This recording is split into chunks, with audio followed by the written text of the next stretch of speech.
Friends, मेरा video जो जिसका टॉपिक था सेशन ट्रायल, उसका मैंने फर्स्ट पार्ट बना दिया। ये मैं अब इसका सेकंड पार्ट बनाने जा रहा हूँ और इसके बाद इसका एक थर्ड पार्ट और बनाऊंगा मैं। तो आइए शुरू करते हैं अब second part. My dear friends, I welcome you all to my YouTube channel law simplified with Shashi Shekhawat advocate. Dear friends, as you know कि ये मेरा सेकंड पार्ट है सेशन ट्रायल के टॉपिक पे। और जैसे कि अब अभी तक हम पढ़ चुके हैं कि सेशन ट्रायल में कौन सा प्रोसेस फॉलो किया जाता है, कोर्ट्स का एस्टेब्लिशमेंट कैसे होता है, अपॉइंटमेंट कैसे होता है, वगैरह वगैरह।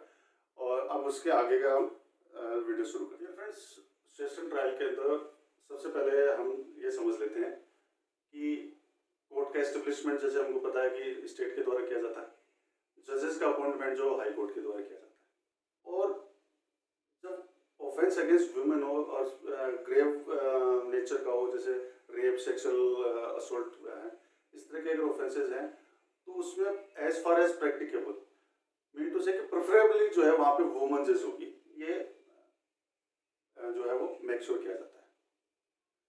इसके अलावा दूसरे इसमें कि सेशन ट्रायल या किसी भी ट्रायल के अंदर हमेशा दो पक्ष होते हैं। एक पक्ष होता है प्रोसिक्यूशन, जो कि स्टेट स्पॉन्सर्ड होता है। हमारे विक्टिम्स के लिए, पीड़ित के लिए जो है स्टेट अपने एक्सपेंस के ऊपर वकील अवेलेबल कराता है। वो सारी प्रोसीडिंग को स्टेट अपने पर्सन के थ्रू, एडवोकेट के थ्रू उसको कंडक्ट करता है। दूसरी तरफ दूसरी पार्टी होती है डिफेंस लॉयर और एक्यूज्ड। वो एक सेकंड ग्रुप ऑफ पार्टीज को फॉर्म करते हैं। और थर्ड जो पार्टी जो होती है उसमें जो न्यूट्रल एम्पायर की तरह बैठते हैं वो होता है जज। तो जैसे मैंने बताया कि विक्टिम के लिए स्टेट की तरफ से जो एडवोकेट अपॉइंट किया जाता है उसको पब्लिक प्रोसिक्यूटर कहते हैं। पब्लिक प्रोसिक्यूटर जो है वो स्टेट अपॉइंट करता है, यानी उसमें डिस्ट्रिक्ट मैजिस्ट्रेट अपॉइंट करता है विद कंसल्टेशन टू सेशन जज। उसके लिए कई क्राइटेरिया होते हैं, लेकिन मेन क्राइटेरिया जो होता है कि वो उसकी कम से कम 7 साल की प्रैक्टिस हो। ऐसे एडवोकेट को पीपी अपॉइंट किया जाता है। अगर कोई स्पेशल पीपी अपॉइंट किया जाना है तो उस केस में उसकी जो प्रैक्टिस जो है वो कम से कम 10 साल की होनी चाहिए। तो उस पीपी को हम आमतौर से सरकारी वकील कहते हैं। और ऐसे दूसरी तरफ से जो है वो डिफेंस लॉयर होता है। लेकिन अगर अक्यूज के पास कोई अपने वकील अपॉइंट करने के कोई रिसोर्सेज नहीं होते तो उसको भी कोर्ट स्टेट एक्सपेंस के ऊपर जो है वो एडवोकेट अवेलेबल करवाते हैं।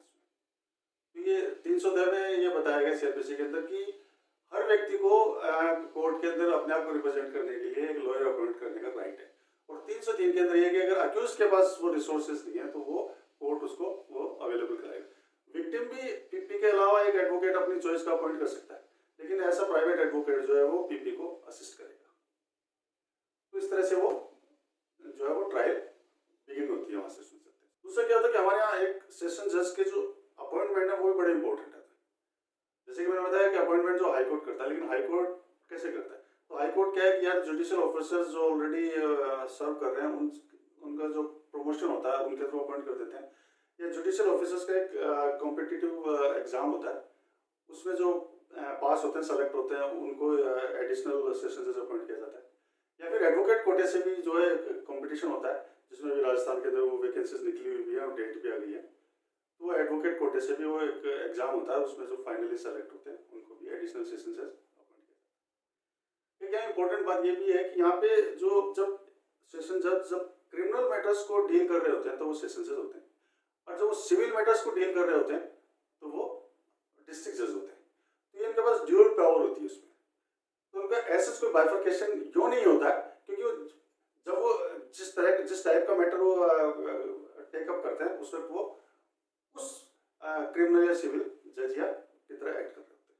अब हम सबसे पहले देखते हैं कि कोर्ट के अंदर मैटर जो है वो आता कैसे। तो हम उसको एक हाइपोथेटिकल सिचुएशन लेते हुए और उसको डील करते हुए चलेंगे तो हमें थोड़ा सा क्लैरिटी आ जाएगी कि किस तरह से मैटर पहुंचता है ट्रायल के लिए सेशन कोर्ट में।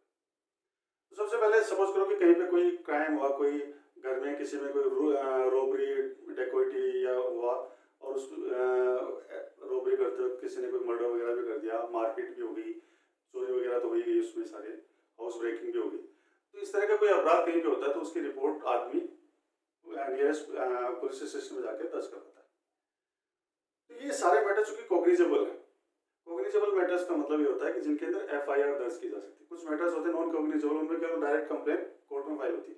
तो कॉग्निजेबल ऑफेंस यानी संज्ञेय अपराध का मतलब ये होता है कि जिनमें एफआईआर दर्ज की जा सकती है और जिसमें पुलिस अधिकारी को विदाउट वारंट अरेस्ट करने की पावर होती है। तो अब ये जो ऑफेंस हुए हैं ये कॉग्निजेबल ऑफेंस है, इसकी एफआईआर दर्ज होती है। कॉग्निजेबल ऑफेंस के लिए ये है कि एक कम से कम एक ऑफेंस का कॉग्निजेबल होना आवश्यक है। उसके अलावा अगर अन्य कोई ऑफेंस नॉन कॉग्निजेबल है तो भी फिर वो कॉग्निजेबल ही माने जाएंगे क्योंकि एफआईआर दर्ज होगी उस मामले में। जैसे एफआईआर दर्ज हुई उसमें इन्वेस्टिगेशन होता है, पुलिस अधिकारी करता है। पुलिस अधिकारी इन्वेस्टिगेशन करने के बाद में अक्यूज को गिरफ्तार करना, कोई एविडेंसेस कलेक्ट करना और मटेरियल एविडेंस कलेक्ट करना, वो सब कलेक्ट करने के बाद में वो है उसकी एक अपने चालान या चार्जशीट बना के और कोर्ट में फाइल करता है। किस कोर्ट में फाइल करता है? मजिस्ट्रेट कोर्ट में फाइल करता है, जिस मजिस्ट्रेट कोर्ट का उस थाने के ऊपर जुरिस्डिक्शन होता है। और जैसे अब उसमें दूसरा है कि अब कॉग्निजेबल के लिए एक ऑफेंस कॉग्निजेबल हो गया, ऐसे सेशन ट्रायल के लिए भी यही रूल अप्लाई होता है कि सेशन ट्रायल के लिए भी कम से कम एक ऑफेंस जो है वो सेशन ट्रायल का होना चाहिए, यानी ग्रेव या सीरियस नेचर का होना चाहिए। उसके बाद में अगर अदर ऑफेंसेस जो है वो उतने ग्रेव नहीं है यानी सेशन ट्रायल वाले नहीं है तो भी सेशन जज को पावर है कि उन ऑफेंसेस की भी ट्रायल कर सकता है। अभी जब मैंने आपको सेक्शन 26 का जो हवाला दिया था पहले फर्स्ट पार्ट के अंदर, तो उसमें मैंने बताया था कि आईपीसी के तहत कोई भी ऑफेंस है उसको हाई कोर्ट तो कर ही सकता है, सेशन कोर्ट भी ट्राई कर सकता है। तो उसका वहां वो बताने का मकसद यहाँ पे ये बताना था कि एक सेशन ट्रायल का मैटर कम से कम होना चाहिए सेशन ट्रायल के लिए। बाकी अगर बाकी मैटर जो है नॉन सेशन ट्रायल वाले हैं तो भी सेशन जज उस सारे मैटर को ट्रायल कर सकता है।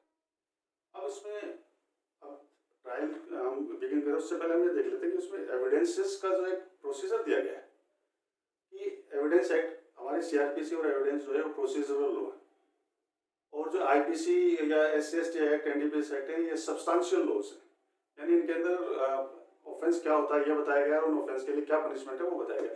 प्रोसीजरल लॉ के अंदर ये बताया जाता है कि ये जो ऑफेंस के लिए वो ट्राई करके सजा देंगे तो उसका क्या मेथड होगा वो सीआरपीसी और एविडेंस में बताते हैं। तो एविडेंस के अंदर हम देखेंगे कि उसके अंदर जो है वो उसका ऑर्डर बताया गया कि एविडेंसेस किस तरह से लिए जाएंगे। उसमें सबसे पहले अगर हम देखें तो उसमें 135 के अंदर ये बताया गया है कि किसी एक्ट के अंदर जो प्रोसीजर बताया गया, जैसे एविडेंस एक्ट में, सीआरपीसी में या स्पेशल एक्ट में कहीं कोई प्रोसीजर बताया गया तो उस प्रोसीजर को फॉलो किया जाएगा। कोर्ट के डिस्क्रिप्शन पे वो प्रोसीजर को फॉलो किया जाएगा और कोर्ट जो है नेचुरल जस्टिस ऑफ प्रिंसिपल को फॉलो करते हुए उस मेथड को फॉलो कर सकता है। फिर उसके अंदर हम देखेंगे कि उसके अंदर बताया गया है कि जो ऑर्डर जो रहेगा तो सबसे पहले जो पार्टी जिस विटनेस को बुलाती है वो उसका बयान कराती है, उसके पक्ष में या उसकी जो वर्जन ऑफ स्टोरी है, वर्जन ऑफ केस है उसको सपोर्ट करता है, उसके हिसाब से वो विटनेस या अपनी टेस्टिमनी सबमिट करता है। तो जिस पार्टी ने जिस साइड ने उसको बुलाया है तो वो उसको एक अल्फा न्यूमेरिक आइडेंटिटी देता है। उसके बाद में वो उसमें अपीयर होता है, ओथ लेता है और उसके बयान देता है। उसको अपन चीफ एग्जामिनेशन कहते हैं, आमतौर से चीफ कहते हैं और मुख्य परीक्षण बोलते हैं उसको। लेकिन अगर कोई विटनेस है, कई केसेस में ऐसा होता है कि विटनेस बाद में पलट जाते हैं, हॉस्टाइल हो जाते हैं, तो उस केस में जिस पार्टी ने बुलाया है वो अब चीफ तो कर नहीं सकती, तो वो उस पार्टी का क्रॉस एग्जामिनेशन उस केस में सेक्शन 154 एविडेंस के तहत कर सकती है उसमें। अदरवाइज अगर वो जैसे उसके वर्जन ऑफ स्टोरी को सपोर्ट करता है तो अपोजिट पार्टी है जो उसको क्रॉस एग्जामिनेशन करेगी। क्रॉस एग्जामिनेशन कंप्लीट होने के बाद में अगर उस क्रॉस एग्जामिनेशन कोई नए तथ्य निकल के आए हैं और उसका कोई एक्सप्लेनेशन देना चाहता है तो फर्स्ट पार्टी जिसने उसको बुलाया उसको री एग्जामिनेशन कर सकती है और री एग्जामिनेशन करने के बाद में एडवर्स पार्टी फिर चाहे तो वो क्रॉस एग्जामिनेशन भी कर सकती है उस नए फैक्ट्स के जो एक्सप्लेनेशन आया उस बाबत। इसमें एक इम्पोर्टेंट बात ये होती है कि चीफ के अंदर जो है हम लीडिंग क्वेश्चंस नहीं पूछे जाते। लीडिंग क्वेश्चंस का मतलब ये होता है कि ऐसे क्वेश्चंस जिनका जवाब उन क्वेश्चन के अंदर ही निहित होता है और या फिर जिनके जवाब हाँ या ना में दिए जा सकते हैं। तो चीफ में जनरली नहीं पूछे जाते, लेकिन अगर कोई इंट्रोडक्टरी है या कोई अनडिस्प्यूटेड है या कोई जो पर्याप्त रूप से जो है वो साबित कर दिए गए हो तो ऐसे मैटर्स को कोर्ट के परमिशन से ऐसे सवालों को चीफ में भी पूछा जा सकता है। अदरवाइज लीडिंग क्वेश्चंस जो है वो क्रॉस एग्जामिनेशन में as a matter of right जो है वो पूछे जाते हैं। चीफ जो है हमेशा जो वो रेलेवेंट फैक्ट्स की होती है, जो स्टोरी है, जो केस है, केवल उसी से रिलेटेड उसमें बताया जाता है। लेकिन जो क्रॉस एग्जामिनेशन है उसके अंदर वो रेलेवेंट क्वेश्चंस तो होंगे, लेकिन उसी केस से रिलेटेड नहीं होगा, उससे बियॉन्ड भी हो सकते हैं। फिर उसके बाद में जब ये ऑर्डर आगे बढ़ जाता है, फिर इसके अंदर एक ये होता है कि जो विटनेसेस जो आते हैं, तो विटनेसेस में जब उसको तो उनका कैरेक्टर असैसिनेशन भी इसके अंदर किया जा सकता है। तो उनसे जो विटनेस है उससे उसकी वेरासिटी, किसी उसकी सत्यता, कि वो सच बोल रहा है कि नहीं, ये पूरा जानने के लिए उससे सवाल किया जा सकते हैं। दूसरा, उसकी पोजीशन क्या है। पोजीशन क्या है कि मतलब कहीं वो इंटरेस्टेड विटनेस तो नहीं है, कहीं उस केस में उसका कोई पर्सनल कोई एंगल तो इन्वॉल्व नहीं है। ये सब फाइंड आउट करने के लिए भी उससे सवाल किए जा सकते हैं। या फिर उसका क्रेडिट चेक करने के लिए कि वो विश्वसनीय आदमी नहीं है, उसने कोई रिश्वत ली है, या वो कोई बायस्ड हो क्या है, तो इस तरह के बताना है, तो उस तरह का उसके कैरेक्टर असैसिनेशन उसके अंदर किया जा सकता है। ये तो हमने देखा कि भी ऑर्डर ऑफ एग्जामिनेशन है। अब जब हम मोड ऑफ एग्जामिनेशन की बात करते हैं, तो मोड ऑफ एग्जामिनेशन जो हमको मिलता है सीआरपीसी के अंदर, कि वो जैसे एग्जामिनेशन जो किया जाएगा विटनेसेस का या एक्यूज का, तो उसका क्या तरीका होगा। तो देखते हैं, तो विटनेसेस जो उसमें 272 से हम देखते हैं, उसमें शुरू होता है कि उसमें बताया कि विटनेस जो आता है उसके अंदर, तो चाहे वो वारंट ट्रायल बाय मजिस्ट्रेट हो या भाई वारंट ट्रायल बाय सेशन जज हो, उसका जो विटनेस जो होगा वो नरेशन फॉर्म में लिखा जाएगा। नरेशन फॉर्म का मतलब उसने जैसे जो बात कही है उसको उस तरह से जो जवाब दिए हैं सवालों के, उनको एज इट इज लिखा, सवाल नहीं लिखे जाते उसका जो जवाब है। जैसे उसने पूछा आपका क्या नाम है, आपकी उम्र क्या, आप कहाँ रहते हो, तो उसने जो भी उसका जवाब दिया है, जैसे उसने आपका नाम क्या है, तो उसने जो भी नाम बताया वो उसको लिख देंगे, उसने एड्रेस बताया वो लिख देंगे। फिर क्या है कि वो उसमें लैंग्वेज ऑफ द कोर्ट में लिखा जाता है। जो हमने स्टेट के अंदर, क्या हर स्टेट की अपनी लैंग्वेज होती है, जैसे राजस्थान में हिंदी है, महाराष्ट्र में मराठी, तो वो जो जिस लैंग्वेज में वो बोल रहा है उसका जहाँ तक हो सकेगा उसके लैंग्वेज में लिखेंगे। लेकिन अगर उसकी लैंग्वेज में लिखा जाना संभव नहीं है, तो फिर कोर्ट की लैंग्वेज में लिखा जाएगा। जैसे हमारे यहाँ हिंदी है, तो उसका अगर कोई मराठी विटनेस आके और अपना विटनेस देता है तो हम उसका मराठी में लिखेंगे, लेकिन अगर मराठी में लिखना संभव नहीं है तो फिर हम हिंदी में लिखेंगे। लेकिन अगर हम मराठी में लिखते हैं, तो जैसे जैसे हम प्रोसीड करेंगे, जैसे उसने एक सेंटेंस बोला उसका ट्रांसलेशन किया जाएगा, फिर जब अगला बोलेगा उसका, तो मतलब जैसे जैसे हम आगे बढ़ते जाएंगे वैसे वैसे उसका ट्रांसलेशन करते जाएंगे, अगर वहां लिखना संभव है तो। और जैसे अगर मान लो अगर उसका जो लिखना उसका विटनेस का जो टेस्टिमनी जब हम लिखते हैं other than the court language, और वो हम लिख लेते हैं, तो उसका फिर लास्ट में पूरे का एक ट्रांसलेशन जो है उसके साथ में सबमिट किया जाता है। लेकिन अगर वो ऐसी other language than the language of the court अगर इंग्लिश है, और उसमें अगर उसने एविडेंस दिया है, तो उसमें अगर पार्टीज अगर वेव करती है तो उसकी एक्चुअल ट्रांसलेशन में पेश करने की आवश्यकता नहीं है। कहने का मतलब कि अगर जैसे मराठी में दे रहा है और वो मराठी में लिखा जाना संभव नहीं है, तब तो उसका ट्रांसलेशन जैसे प्रोसीड करते जाएंगे लाइन बाय लाइन किया जाएगा। लेकिन अगर कोई ऐसी लैंग्वेज मराठी में अगर उसका पूरा लिखा जाना संभव है, तो फिर बाद में उसका ट्रांसलेशन जो है वो उसके साथ में सबमिट किया जाएगा। दूसरी बात ये आती है कि इसके अंदर जो विटनेस के जो टेस्टिमनी है, ये वो जज खुद लिखेगा अपने हैंड राइटिंग में। हैंड राइटिंग में नहीं लिखेगा तो खुद डिक्टेट करेगा। अगर खुद डिक्टेट भी नहीं कर सकता है किसी वजह से, तो वो कोर्ट ऑफिसर को बोलेगा कि वो उसको लिखेगा, और वो कोर्ट के सुपरविजन के अंदर वो सब करेगा। उसके बाद में करने के बाद में विटनेस टेस्टिमनी रिकॉर्ड होने के बाद वो खुद उस पर साइन भी करेगा। और जैसी टेस्टिमनी कंप्लीट होती है उसके बाद में उसको पढ़ के सुना जाएगा, उस पर कोई करेक्शन होता है तो करेक्शन किया जाएगा, फिर उसके भी साइन करवाए जाएंगे। ये तो उसमें ये जनरल प्रोसीजर उसमें फॉलो किया जाता है विटनेस के मैटर्स में। अब बात आती है अक्यूज के मैटर्स में, कि अक्यूज का स्टेटमेंट कैसा लिखा जाएगा। तो लिखने का प्रोसीजर होता है, कोर्ट खुद लिखेगा, अपने हैंड राइटिंग में लिखेगा, या नहीं लिख सकता तो डिक्टेट करेगा, डिक्टेट नहीं करेगा तो कोर्ट ऑफिसर वो लिखेगा कोर्ट के सुपरविजन के अंदर। लेकिन यहाँ ध्यान देने वाली बात है कि अगर मेट्रोपॉलिटन मैजिस्ट्रेट अगर वो एविडेंस रिकॉर्ड करता है, तब तो वो सब्सटेंस ही लिखा जाएगा उसके अंदर, तब उसका नरेशन फॉर्म में नहीं लिखा जाएगा। लेकिन अगर मेट्रोपॉलिटन मैजिस्ट्रेट के अलावा अन्य कोई जुडिशियल मैजिस्ट्रेट या सेशन जज अगर उसका एविडेंस रिकॉर्ड करते हैं, फिर उसका क्वेश्चन आंसर फॉर्म में होगा। मतलब क्वेश्चन आंसर पूरा क्वेश्चन लिखा जाएगा जो उसको बोला गया है, और जो उसने उसका जवाब दिया है वो उसका पूरा जवाब लिखा जाएगा।